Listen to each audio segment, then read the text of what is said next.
En este vídeo vamos a seguir con las reacciones redox, concretamente con espontaneidad de las reacciones. En los anteriores vídeos ya habíamos explicado lo que era una pila galvánica y concretamente los potenciales de reducción de los diferentes electrodos. También habíamos mencionado un poco la espontaneidad de las reacciones. No obstante, en este vídeo vamos a explicarlo de nuevo, un poco la teoría y luego realizar dos ejercicios de aplicación. Bien, en las reacciones redox, como en cualquier reacción, para que sean espontáneas, tienen que cumplirse que la variación de energía libre de Gibbs, es decir, delta de G, tiene que ser menor que cero. Y la relación entre la variación de energía libre y el potencial, es decir, la FEM, la fuerza electromotriz de un proceso redox, viene dada por la siguiente expresión. Es decir, la variación de energía libre de Gibbs equivale a menos el número de moles de electrones puestos en juego en el proceso por una constante, que es la constante de Faraday, que tiene un valor de 96.480 coulombios/mol, y multiplicado también por la FEM que se da en el proceso y medido en voltios. Bien, os recuerdo de temas ya anteriores que había tres tipos de proceso, tres clasificaciones según la variación de energía libre de Gibbs. Si esta variación era positiva, era mayor que cero, se trataba de un proceso no espontáneo, es decir, que tenías que aplicar una energía externa para que se pudiera producir. En este caso, cuando es un proceso no espontáneo, se debe a que la FEM del proceso es negativa. Bien, otra clasificación era que un proceso estuviera en equilibrio, es decir, que esa variación de energía libre de Gibbs equivalía a cero. Y esto se debe a que la FEM del proceso es igual a cero. Y por último, teníamos que si la variación de energía libre de Gibbs era negativa, era menor que cero, implicaba que el proceso era espontáneo. Es decir, que se podía producir sin necesidad de ningún agente externo. Y esto se debía a que la FEM del proceso es negativa. Es positiva.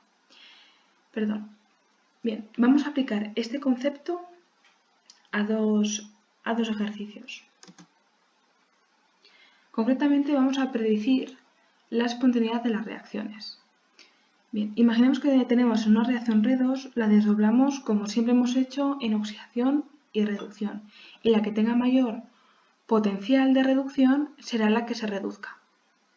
Bien, siempre vamos a considerar en estos ejemplos que la concentración de los iones activos va a ser 1 molar y van a estar en condiciones siempre estándares, es decir, presión de una atmósfera y de temperatura de 25 grados.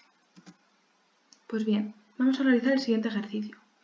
Imaginamos que introducimos una moneda de plata en una disolución acuosa de nitrato de plomo 2. Nos preguntan, ¿se desgastará la moneda al cabo del tiempo? Bien, y nos dan los potenciales de reducción de la plata y del plomo. Esto siempre va a ser dato. Siempre nos lo van a dar. Bien, tenemos en un recipiente y en este recipiente tenemos nitrato de plomo en disolución acuosa. Entonces, si lo tenemos en disolución acuosa, os recuerdo que en realidad nosotros tenemos iones de plomo con iones nitrato. Entonces, introducimos una moneda de plata.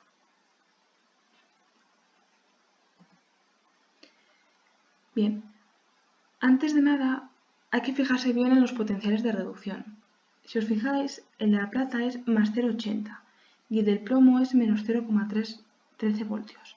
¿Esto qué nos quiere decir? Que la plata, como tiene mayor potencial de reducción, es el que va a tener mayor tendencia a reducirse, por lo tanto es el que se va a reducir. En cambio, el plomo, en comparación con la plata, tiene menos potencial de reducción, por lo tanto es el que se va a oxidar. Pues bien, a partir de esto vamos a dibujar y a escribir las reacciones de oxidación y las de reducción por separado. Hemos dicho que el plomo es el que se oxida porque tiene menor potencial de reducción. Por lo tanto, el plomo en estado sólido va a pasar a catión y se va a desprender de 2 electrones. En cambio, la semireacción de reducción vamos a tener inicialmente iones de plata en disolución acuosa que van a coger un electrón por catión y se va a transformar en plata sólida.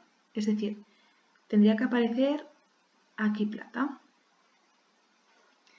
Si esto lo ponemos como una reacción global, es decir, sumando los reactivos con los reactivos y los productos con los productos, pero siempre teniendo los mismos electrones. Si os fijáis, aquí tenemos un electrón. Por tanto, tendríamos que multiplicar en realidad a todo por 2. Y luego voy a sumar. Entonces, nos quedarían 2 electrones en cada lado y se podrían eliminar. Y entonces, esta sería la reacción global que teníamos. Y esta reacción que acabamos de deducir sería una reacción totalmente espontánea. Pero claro, si os fijáis, nosotros en esta disolución tenemos iones de plomo en disolución acuosa y plata. Y si os fijáis, es justo lo contrario a los reactivos que tenemos si la reacción se produciera espontáneamente. Por lo tanto, como lo que nosotros tenemos en este recipiente son los productos de la reacción espontánea, ¿qué quiere decir? Que la moneda no se va a desgastar, porque para que se produzca esta reacción tiene que darse en sentido contrario y se va a producir de manera no espontánea, para que se desgaste la moneda. Por lo tanto, en este caso, no se desgasta la moneda si se produce de manera espontánea. Bien, un siguiente ejercicio. ¿Por qué si introducimos zinc en una disolución de ácido clorhídrico se forman burbujas? Pues bien, aquí también nos dan los potenciales del zinc y los potenciales del hidrógeno. Entonces, ya simplemente como nos están diciendo que tenemos que aplicar una cierta energía externa, vamos a fijarnos en estos potenciales y antes de nada deducir cuál va a ser el que se va a reducir y el que se va a oxidar. Bien, el zinc tiene menor potencial, es menos positivo que el hidrógeno, por lo tanto el hidrógeno va a tener más tendencia a reducirse que el zinc. Entonces, el zinc se oxidará y el hidrógeno se va a reducir, va a ganar esos electrones. Bien, esto si estamos hablando en términos de redox, pero si os acordáis, seguramente esto en el laboratorio habéis juntado zinc, láminas de zinc con ácido clorhídrico en disolución acuosa. Entonces se formaba un precipitado con burbujas de hidrógeno. Pues bien, ¿esto por qué se da? En realidad esto es una reacción de reducción y oxidación. Bien, nosotros tenemos esta disolución que claro, si es acuosa, os recuerdo, al tratarse de un ácido fuerte, en realidad nosotros vamos a tener protones más los iones de cloro, totalmente disociados. Os recuerdo que el grado de disociación de este tipo de ácidos fuertes es 1. Se disocia por completo. Bien, nosotros introducimos este zinc y ¿qué ocurre? Según los potenciales que nos dan. Que el zinc va a desprenderse a la disolución en forma de catión, porque los electrones se van a juntar con los protones que hay en la disolución, porque estos se van a ver atraídos. De esta manera, al producirse esta reducción, se forman burbujas de hidrógeno gas alrededor del zinc. Bien, si esto lo expresamos como reacciones redox, tenemos la oxidación, el zinc en estado sólido, como se va a oxidar, va a desprenderse de cationes del zinc con los 2 electrones. Y entonces estos 2 electrones ya sabemos que los va a tener que coger otra sustancia, porque los procesos de oxidación y reducción son siempre simultáneos. Y en este caso los va a coger los protones. Si os fijáis, tiene signo positivo que va a verse atraído por esa carga negativa de los electrones. Entonces, los va a captar, se va a reducir el hidrógeno formando este hidrógeno gas.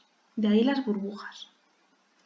Entonces, si escribimos la reacción global iónica, simplemente sumando los reactivos con los productos y eliminando los electrones, que tenemos 2 en cada lado, tendríamos la ecuación iónica de la reacción que se produce.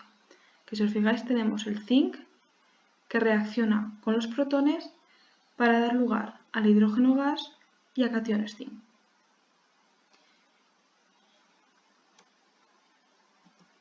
Bien, esto si veis no hemos tenido que aplicar ningún tipo de energía, por lo tanto, de manera espontánea se produce esta reacción.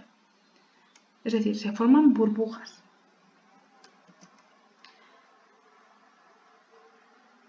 Bien, como conclusión, el zinc se oxida, repito, cediendo electrones a los protones que proceden de la disolución acuosa del ácido clorhídrico. Y esto produce la reducción, de ahí la formación de burbujas del hidrógeno.